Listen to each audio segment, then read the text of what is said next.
Pila ka pasahero ginkakibot ang pagpasakasamplete sa mga passenger vessel nga nagabiyahe Bacolod, Iloilo, vice versa. Halos tanan nga mga shipping vessel nagpasakasamplete suno sa Marina 6. Si John Sala nakatutok live sa Barangay Libertad, Lapuz, Iloilo City. John.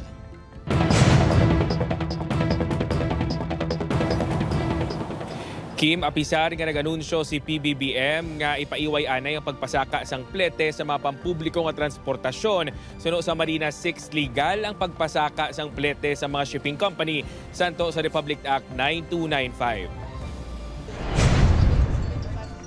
Naghalin pa sa Candoní Negros Occidental sa Manong Ronald.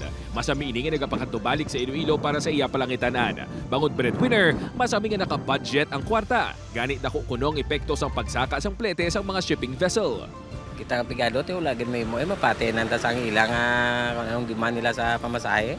Sa gaobra sir, pertigidya ka lain kung magsaka ang pamasahe. Kaya ang aton nga income kulang gawa sa adlaw-adlaw tangang glawion.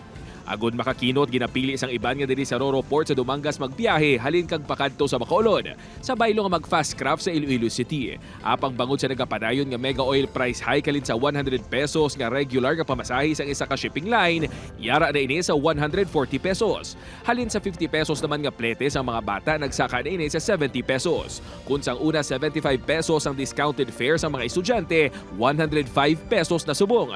100 pesos naman ang plete sa mga senior citizen.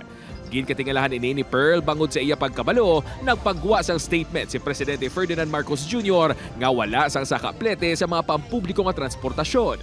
Budlay man bisa kay pigado ginabugat sir pero sige lang amo na may mahimo gid. Pati sa freight charges sa mga salakyan, nagsaka man ang mga four-wheeler nga SUV, pick-up, van kag truck halin sa 1,800 pesos, subong naglabot na sa 2,600 pesos ang bayad. Ang mga six-wheeler naman halin sa 2,400, yara na sa 4,000 pesos. Ang cargo truck driver nga si Danny, ginataga na sang budget sang iya kompanya kung magbiyahe. Dako kunong ila makinot sang una nga manubo pa ang pamasahe. Kuha na gid kamay mo income do sakto sa pang allowance. Apang suno sa Maritime Industry Authority 6 ang mga shipping company, kaangay sang airline companies ang deregulated o kung wala sang kontrol ng gobyerno sa pagpatuman sang pletihay. Buot silingon, hindi sila lakip sa mga public transportation nga ginlawag sang presidente. Almost all nato nga shipping operators and regional and nationwide nga nagsend na sila kag nagposting na sila sa ilang mga notices nga ma-increase na sila sa both sa passenger fare rates and cargo freight rates. RA 9295 or the Domestic Development Shipping Act provides nga ang shipping operators naton may right to set their own fare rates. Sa piyak sini nagpanawagan ng Marina 6 sa mga shipping company nga kung mahimo hagan-haganon lang ang pagpasaka sang plete kag mga balayran.